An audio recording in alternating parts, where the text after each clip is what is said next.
Kamu ganti dulu Ya ya. siap. Nggak apa-apa. Kelihatan semua.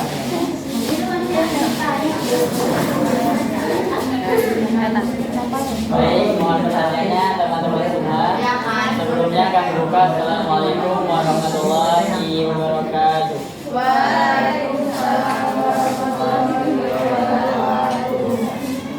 Baik, pertama-tama marilah kita panjatkan bersyukur kehadirat Tuhan Yang Maha Esa yang telah memberikan kita kesempatan untuk hadir pada pagi hari ini dalam kajian walafiat tanpa suatu halangan apapun.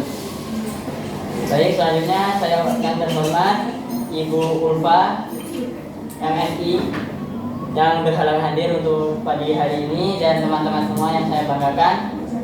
Kelompok kami di sini akan menyampaikan materi tentang analisis data penelitian yang beranggotakan saya Yuda Prasetyo dengan NDM 2413 05 30 10. Saya Aulia Noviasani dengan NPM 2413053024. Saya Devina Mesari Kendagao dengan NPM 241 305 3023. Saya Nasya Nani dengan akhir NPM 01. Saya Alinga Prasidani dengan akhir NPM 22. Saya Nova Fadli Mahman dengan kayuhan NPM 65.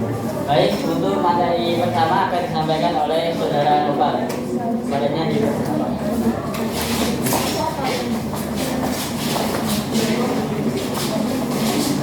Jadi pada pertama kita akan membahas tentang variabel penelitian. Seperti yang ada di tayangan berikut ini, variabel penelitian adalah merupakan segala hal yang diamati dan diteliti oleh peneliti. Variabel dapat berupa unsur atau karakteristik tertentu yang mempunyai nilai yang berbeda. Sederhananya, variabel penelitian itu adalah segala sesuatu yang dapat diteliti dan diukur dan menghasilkan nilai yang berbeda-beda. Variabel penelitian itu bisa disebut dengan variabel kan disebabkan karena memiliki 4 karakteristik sebagai berikut. Yang pertama yaitu dapat diukur secara objektif.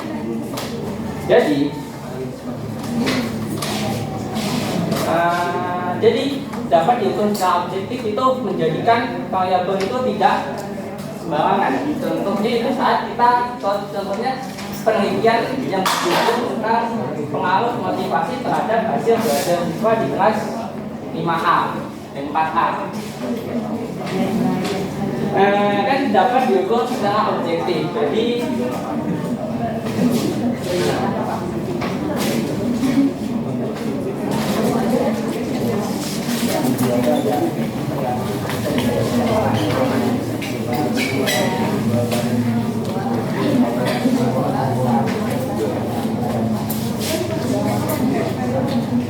Jadi misal juga penelitiannya itu adalah motivasi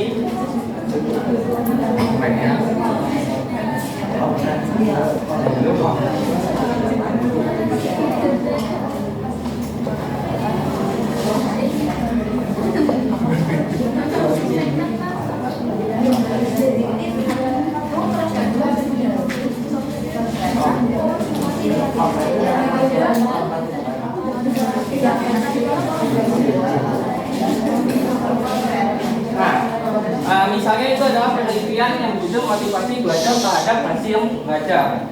Dapat diukur secara objektif itu artinya masing-masing dapat diukur. Contohnya itu adalah motivasi belajar. Motivasi belajar itu bisa dapat diukur dari angket angka maksudnya ya, maaf. Motivasi belajar itu bisa diukur dari angket angka. Kemudian yaitu adalah hasil belajar. Hasil belajar bisa dihitung dari hasil penilaian siswa di akhir semester ataupun di pertengahan semester. Yang kedua yaitu adalah memiliki nilai yang bervariasi. Kan hasil belajar siswa itu pastinya memiliki nilai yang bervariasi. Contohnya yaitu adalah siswa A memiliki nilai 80, siswa B memiliki nilai 75, dan siswa C memiliki nilai 70. Ini yang disebut dengan memiliki nilai yang bervariasi. Variabel pasti memiliki nilai yang bervariasi. Karena penelitian itu pasti disebabkan karena adanya sebuah pembedaan. Jika tidak ada perbedaan, penelitian tidak akan dapat dilakukan. Yang ketiga karakteristiknya yaitu adalah mampu membedakan antar objek.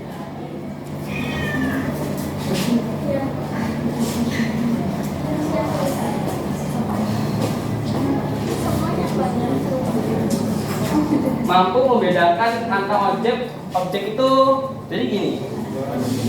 Kan tadi hasil bajang itu menyebabkan hasil bajang itu karena siswa memiliki nilai yang berbeda-beda.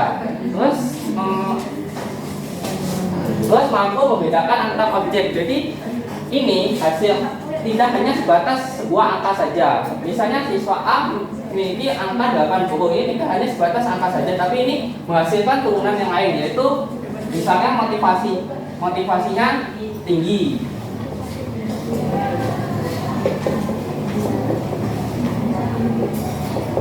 Dan kemudian siswa B yang mendapatkan nilai 75 itu mendapatkan motivasi yang sedang, dan siswa C mungkin mendapatkan motivasi yang rendah sehingga nilainya yaitu adalah 70. Itu yang dimaksud dengan mampu membedakan antar objek. Kemudian karakteristik yang keempat itu adalah variabel harus dapat diamati dan diukur. Misalnya variabelnya yaitu adalah kepribadian baik.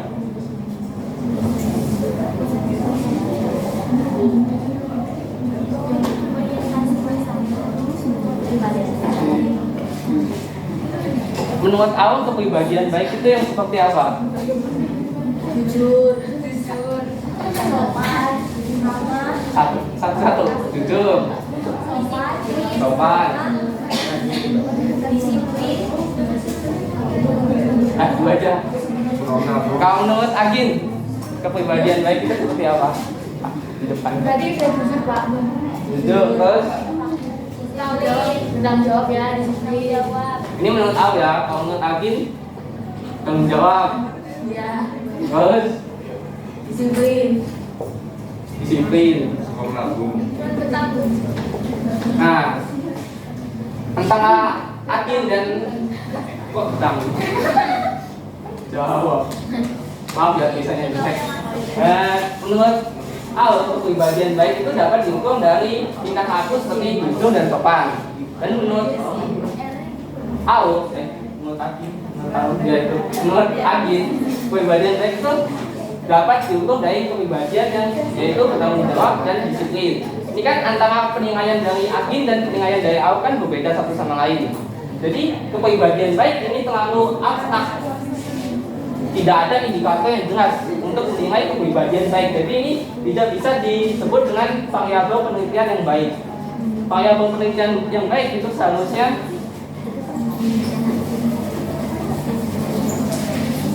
dapat diukur dengan jelas.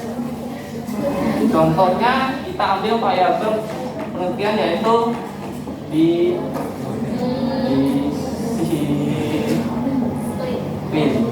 siswa. Disiplin siswa itu memiliki indikator yang jelas. Misalnya disiplin siswa apa? Memakai seragam. Sesuai hari dan kampung. Memakai seragam. Tepat waktu.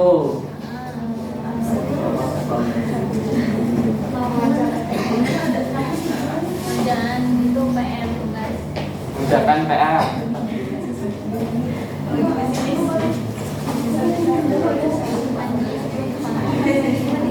Nah, ini adalah salah satu contoh dari disiplin. Salah satu contoh dari variabel yang baik yaitu adalah misalnya disiplin siswa. Karena memiliki indikator yang jelas, memiliki indikator penilaian yang jelas, seperti memakai seragam, tepat waktu, mengerjakan PR, tidak bolos, tidak terlambat sekolah dan lain sebagainya. Di sini ada contoh variabel penelitian yaitu konsep belajar. Itu secara umum konsep belajar. Secara umum konsep umumnya itu adalah belajar. Kemudian diturunkan variabel yang bisa dinilai dan diukur, yaitu contohnya adalah strategi belajar. Kemudian yang kedua contohnya yaitu adalah konsep penampilan akademik. Penampilan akademik itu proses penilaian siswa, proses hasil penilaian siswa. variabel yang bisa diturunkan dari konsep penampilan anak unik yaitu adalah hasil belajar, karena hasil belajar dapat diukur siswa melalui penilaian di akhir semester atau di tengah semester. Terima kasih. Berikutnya saya silakan moderator pengatain berikutnya.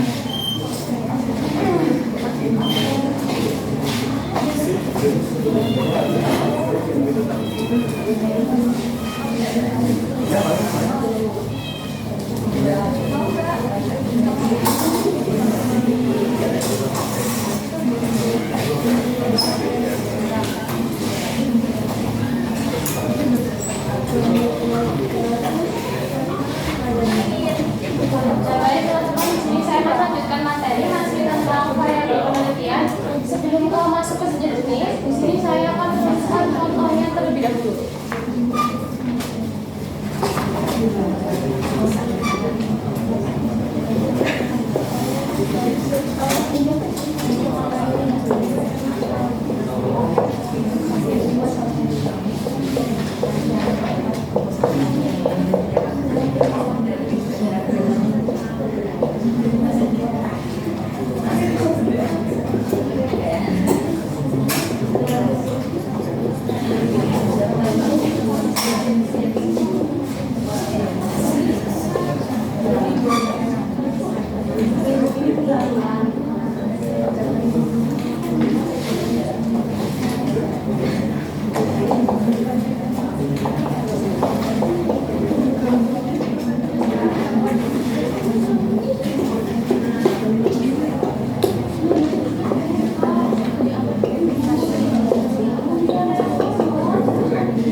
Nah, sedangkan untuk variabel dependen itu adalah variabel yang dipengaruhi oleh variabel lain.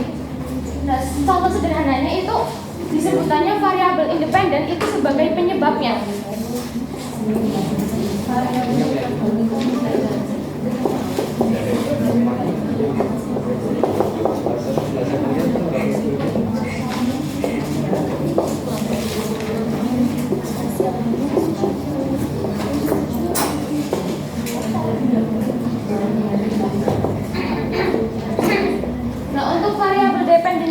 Sebagai hasil yang dipengaruhi oleh variabel independennya. Nah, di sini tuh ada contoh judul pengaruh motivasi belajar terhadap prestasi akademik siswa melalui minat belajar dengan dukungan orang tua dan pengendalian usia siswa.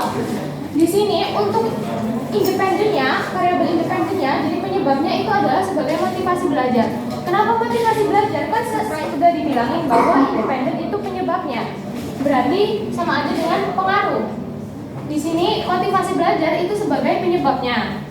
Nah, untuk yang selanjutnya itu dependen terhadap prestasi akademik siswa. Dependen itu hasilnya. Jadi pengaruh motivasi belajar terhadap prestasi akademik siswa itu hasilnya nanti akan menjadi seperti apa? Nah, di sini yang dimaksud variabel dependen itu adalah prestasi akademik siswa. Paham sampai sini? Paham. Dan yang kedua ada variabel moderator. Variabel moderator itu dia bisa memperlemah atau memperkuat variabel independen ataupun dependen. Nah, di sini contohnya variabel moderator itu dukungan orang tua. Kenapa bisa dukungan orang tua? Karena motivasi belajar itu tergantung dari dukungan orang tua. Jika orang tua tidak memberikan motivasi, bisa jadi dia memperlemah. Nah, kalau misalnya terus memberikan motivasi, itu akan memperkuat. Tuh. Nah, untuk selanjutnya ada variabel intervening. Variabel intervening itu adalah sebagai perantara.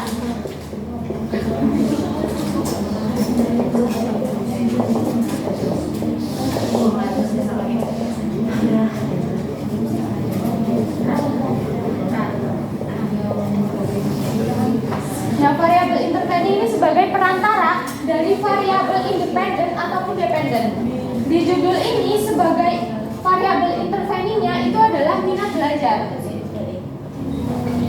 minat belajar. Karena dari motivasi belajar pasti turun akan menjadi meningkatkan minat belajar untuk siswa. Nah, sedangkan setelah minat belajar sudah meningkat, pasti dia akan menghasilkan prestasi akademik siswa. Jadi interveni itu berada di tengah-tengah variabel independen dan dependen.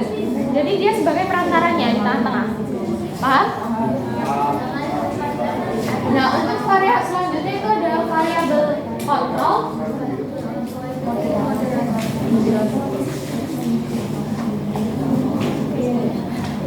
Nah, di sini untuk variabel kontrolnya itu adalah variabel yang sengaja dijaga ataupun dikendalikan supaya tidak mempengaruhi hasil dari penelitiannya. Nah, untuk contoh judul yang saya kasih ini untuk variabel kontrolnya itu adalah usia siswa. Kenapa usia siswa? Karena faktor utama yang dari penelitian ini itu bukan yang mau diteliti itu bukan usia siswa, tetapi itu dari motivasi belajar dan prestasi akademik siswa. Nah, usia siswa ini dikontrol supaya tidak mengacaukan hasil penelitian. Gitu. Semuanya agar seimbang. Selanjutnya ada variabel laten.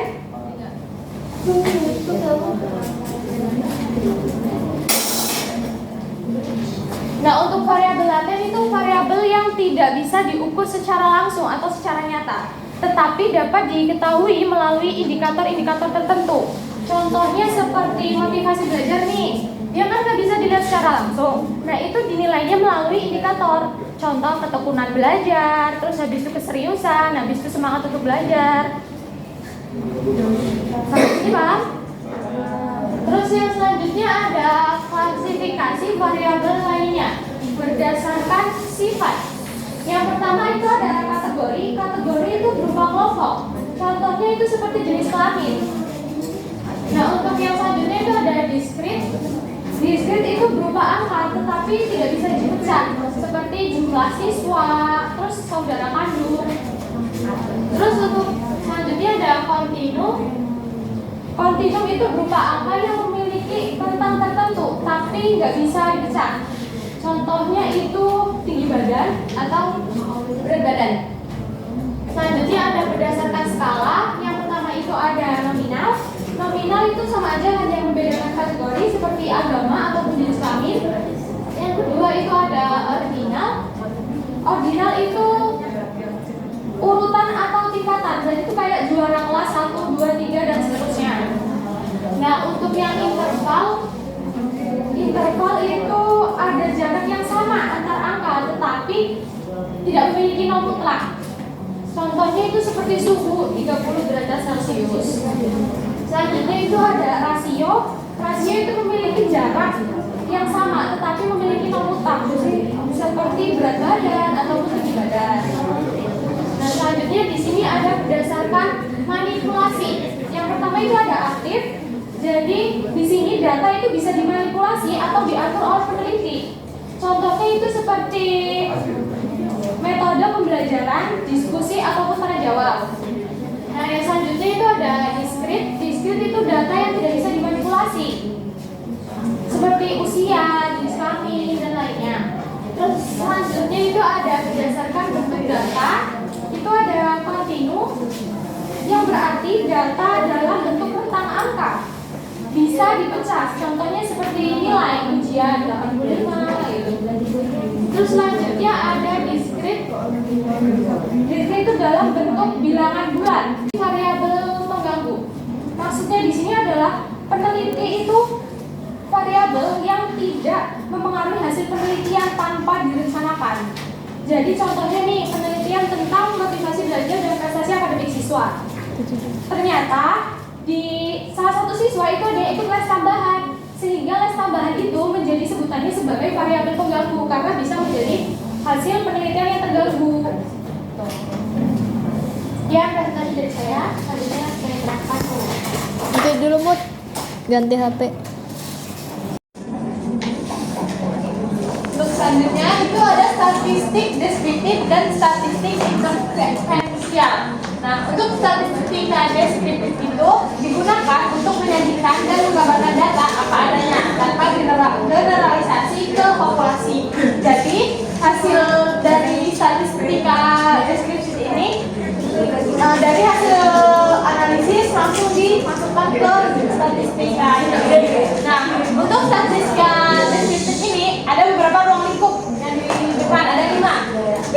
Yang pertama yaitu pengumpulan data.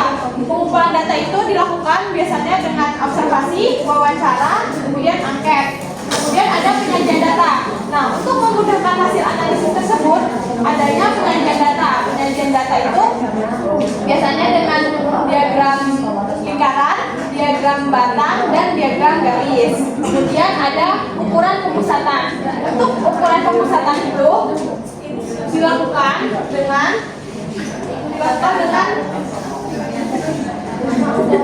dengan adanya median, rata-rata, modus, kemudian desil persentil itu. Kemudian ukuran penyebaran.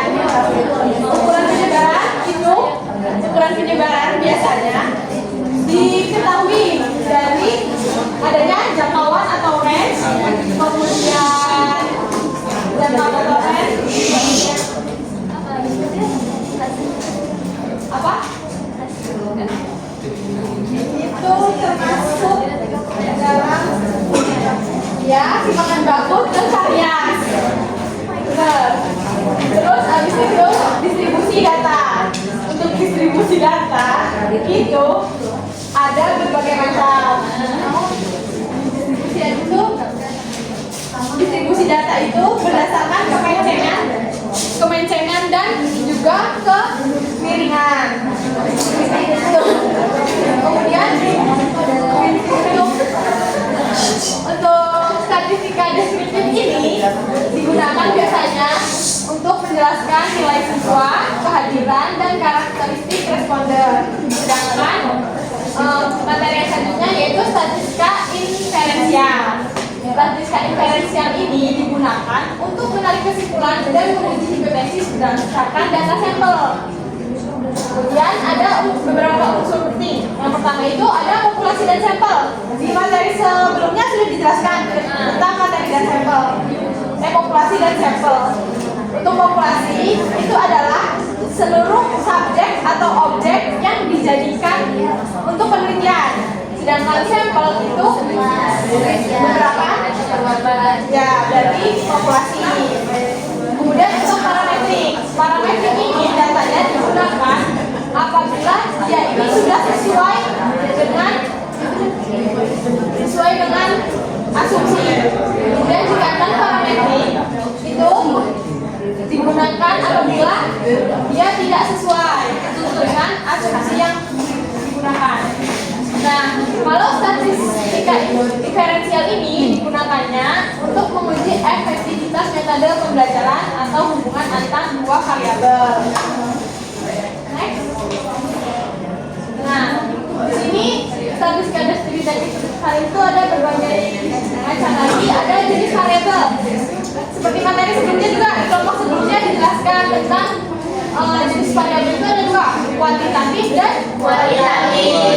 Kalau kuantitatif itu kalau kualitatif itu berbentuk kata-kata.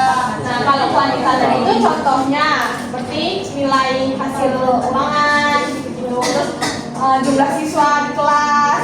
Sedangkan kalau kualitatif itu berbentuk kategori, biasanya ya cukup baik, sikap ya biasa menilai sikap, kemudian menilai pembelajaran siswa ini efektif atau tidak, kemudian menyenangkan atau tidak gitu. Kemudian ada skala pengukuran. Skala pengukuran ini udah dijelasin ya tadi sama Aling, hampir sama. Terus dia ada pertama ada nominal. Nominal itu dia kategori tanpa urutan. Kayak tadi dibilangnya agama, kemudian jenis kelamin, itu dia skala yang dikategorikan tanpa ukuran atau tanpa tingkatan. Kemudian ada skala ordinal. Jadi skala ordinal ini kategori bertingkat.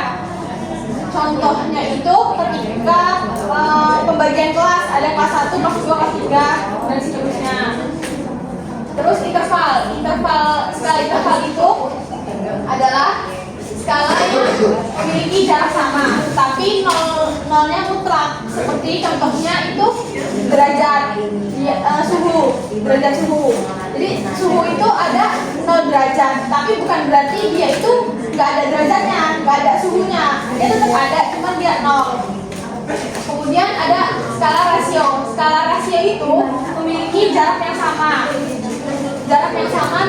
namun nolnya itu absolut.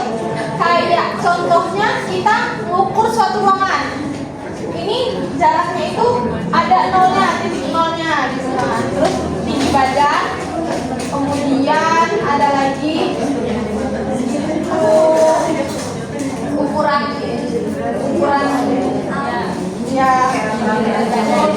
usia itu kan ada usia 0 bulan ya. Kemudian ada prosedur uji hipotesis. Nah, prosedurnya ini yang pertama dengan menyusun hipotesis 0 dan hipotesis 1. Kemudian menentukan taraf signifikan. Selanjutnya ada pemilihan uji statistik. Selanjutnya menghitung nilai uji. Dan yang kelima itu membandingkan nilai kritis dengan p-value. Dan terakhir itu menarik kesimpulan. Sekian pemaparan dari saya lanjutkan ke materi minggunya. Selanjutnya itu ada karakteristik dari statistika parametrik. Yang pertama itu ada data berskala interval atau rasio. Yang kedua itu ada variabel yang bersifat kontinum. Yang ketiga itu ada distribusi data normal. Yang keempat itu ada varian antar kelompok itu bersifat homogen. Terus yang terakhir ada karakteristiknya itu fokus pada parameter populasi atau sampel. Terus contoh penggunaan dari statistik parametrik itu yang pertama itu untuk menguji perbedaan rata-rata yang biasa digunakan untuk menguji nilai-nilai siswa yang ada di kelas. Terus yang kedua korelasi dua variabel kualitatif. Terus yang ketiga uji efektif metode pembelajaran berbasis skor atau nilai. Untuk kelebihan dari statistik parametrik ini, yang pertama itu lebih akurat dan kuat jika asumsi terpenuhi atau data sampel ini terpenuhi. Yang kedua itu perlu uji normalitas atau homogenitas sebelum digunakan. Lanjut. Nah, selanjutnya itu statistik non parametrik. Ini kebalikan dari statistik parametrik. Statistik ini juga termasuk dari statistik inferensial, tetapi tidak mensyaratkan distribusi normal atau tidak langsung menguji dengan parameter seperti tadi MEA, terus varian atau sigma baru. Nah, selanjutnya itu karakteristik. Yang pertama itu data berskala nominal atau ordinal. Yang kedua tidak memerlukan asumsi normalitas. Yang ketiga tidak menuntut homogenitas atau homogenitas varian secara ketat atau pasti. Yang keempat tidak berfokus pada parameter populasi. Contoh penggunaan itu yang pertama itu perbedaan peringkat, yang kedua itu korelasi ordinal, dan yang ketiga itu hubungan kategori. Terus untuk kelemahan, karena ini non parametrik berarti ini mempunyai kelemahan. Yang pertama lebih fleksibel, tetapi ketelitian dan generalisasi lebih rendah dibandingkan parametrik jika asumsi parametrik sebenarnya itu terpenuhi atau pasti. Mungkin cukup sekian yang dapat saya sampaikan. Akan dilanjut ke materi berikutnya.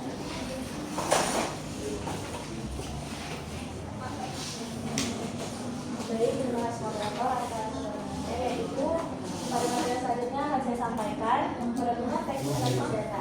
Apa sih teks analisis data? Yaitu adalah proses mempelajari atau mengolah yang data mengidentifikasikan pola hubungan informasi yang terkandung di dalamnya.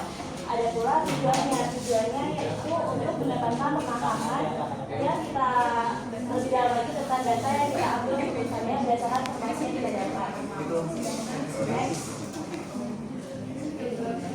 Selanjutnya teknik analisis data juga terdiri dari dua jenis yaitu kualitatif dan kuantitatif. Kualitatif ini digunakan untuk data yang tidak dapat diukur dalam bentuk angka. Contohnya yaitu berupa teks, wawancara, dan juga observasi. Dan yang kedua yaitu ada kuantitatif yang digunakan pada data yang dapat diukur.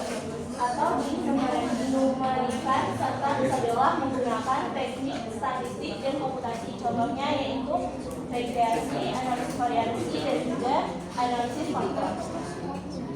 Baik, ke materi selanjutnya. Baik, materi selanjutnya yaitu cara memilih teknik analisis data yang tepat. Nah, di sini ada beberapa hal penting yang perlu dipertimbangkan dalam memilih teknik. Yang pertama itu ada tujuan analisis. Jadi teknik analisis ini harus sesuai dengan tujuan analisisnya. Apakah untuk mendeskripsikan, membandingkan, mencari hubungan, atau memprediksi suatu data. Nah, tujuan analisis ini juga meliputi deskriptif, inferensial, serta asosiatif. Selanjutnya yaitu ada jenis data. Nah, pemilihan analisis harus sesuai dengan jenis dan skala data agar metode yang digunakan itu bisa tepat.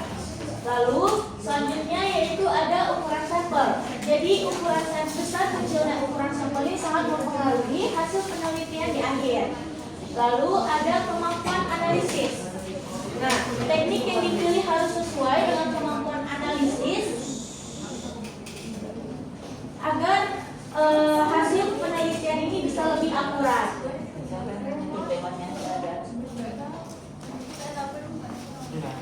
Itu ada ketersediaan perangkat lunak. Nah, jadi ketersediaan perangkat lunak ini mempertimbangkan ketersediaan software yang digunakan untuk melakukan analisis data. Lalu selanjutnya ada karakteristik permasalahan penelitian. Nah, permasalahan penelitian secara umum ini bisa dikategorikan menjadi 3, yaitu penelitian deskriptif, korelatif, serta komparatif. Selanjutnya yaitu ada validitas dan reliabilitas. Nah, untuk memastikan teknik yang dipilih mampu memberikan hasil yang akurat dan valid, itu bisa menyambungkan dengan validitas dan reliabilitas. Lalu yang terakhir yaitu ada sumber daya yang tersedia. Nah, jadi sumber daya yang tersedia ini perlu menyesuaikan dengan waktu, biaya, dan tenaga yang memang sudah tersedia. Selanjutnya saya serahkan ke moderator.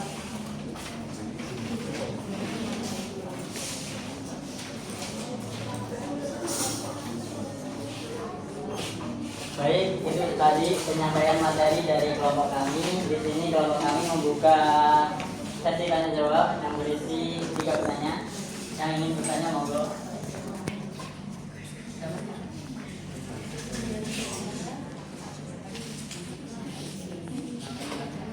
Yang ingin bertanya angkat tangan.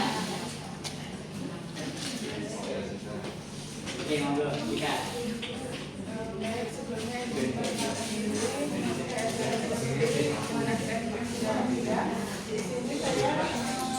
bertanya tentang faktor-faktor apa saja yang membantu yang perlu dipertimbangkan dalam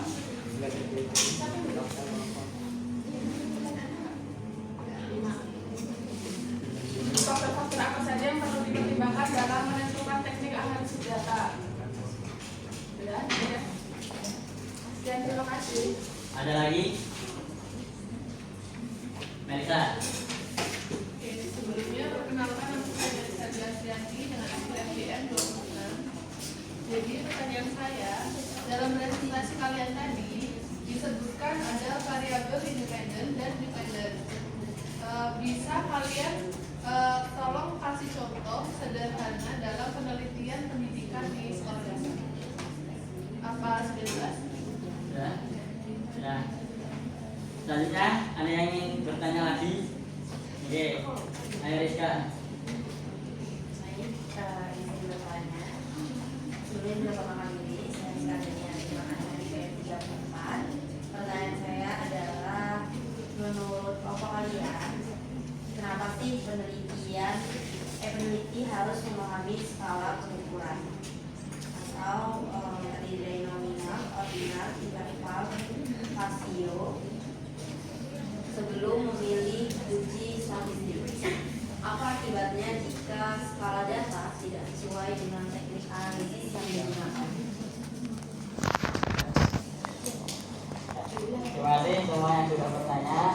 kami akan mendiskusikan dulu selama 5 menit. Langsung jawab aja mas. Jangan kita hidup pasangan.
Pertanyaannya yaitu faktor-faktor apa saja yang perlu dipertimbangkan dalam menentukan teknik analisis data.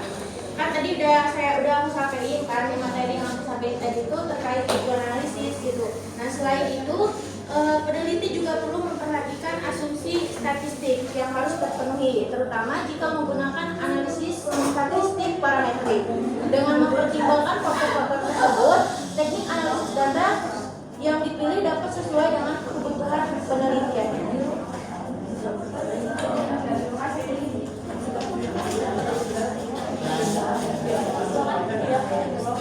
Baik, di sini saya mau menjawab pertanyaan kedua dari Kalisa. Sebelumnya pertanyaannya disebutkan ada variabel independen dan dependen. Bisa kasih contoh sederhana dalam penelitian pendidikan di sekolah dasar.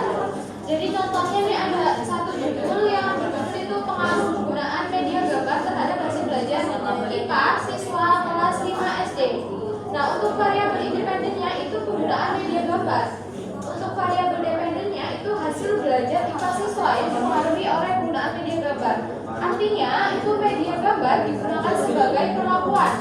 Lalu dilihat apakah ada perubahan pada hasil belajar siswa. Sekian jawaban dari saya. Apakah Melisa cukup?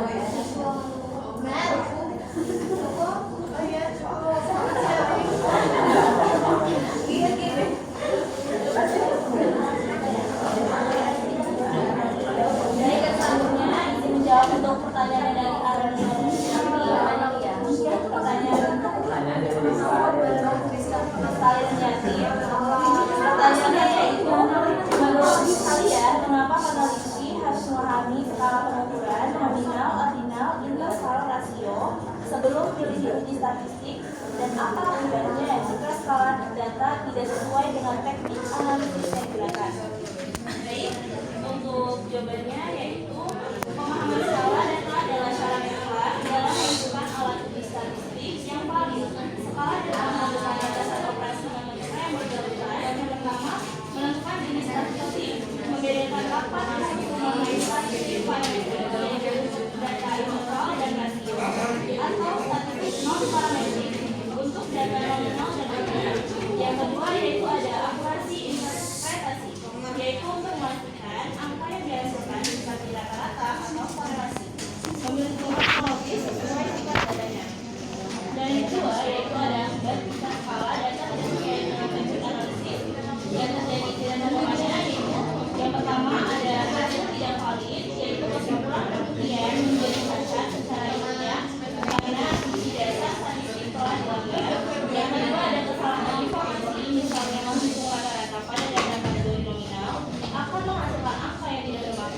Rata-rata hobi adalah 2 tahun.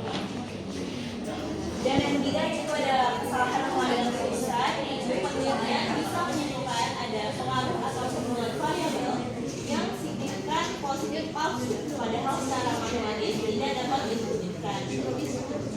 Jadi skala data adalah identitas informasi, sedangkan bukti statistik adalah alat bedahnya. Menggunakan alat yang salah pada identitas data yang salah akan merusak keseluruhan hasil penelitian. Baik, bagaimana di kalian? Ini loh.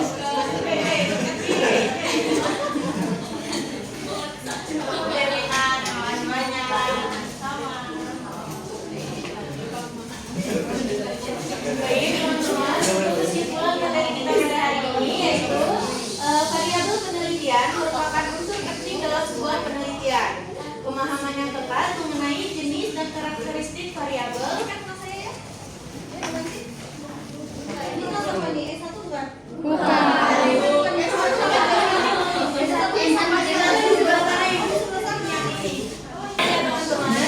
Variabel penelitian merupakan unsur penting dalam sebuah penelitian.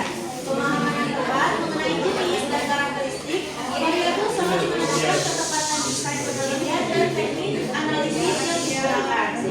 Nah, penentuan teknik analisis data juga harus disesuaikan.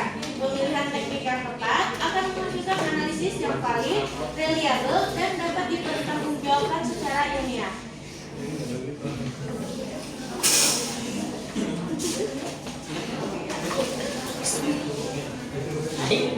Sebenarnya di sini kelompok kami memiliki sebuah studi kasus yang akan dikerjakan oleh teman-teman semua. Di sini ada satu studi kasus, tetapi memiliki beberapa pertanyaan. Mungkin bisa difoto atau diapain?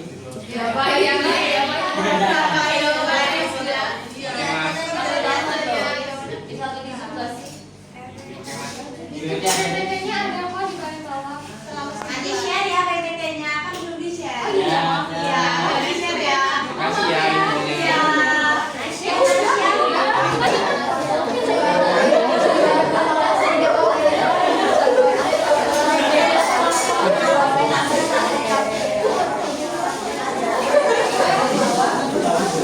baik. Sekian presentasi dari kelompok kami. Kurang lebihnya kelompok kami mohon maaf. Kami akhiri. Wassalamualaikum Assalamualaikum warahmatullahi wabarakatuh.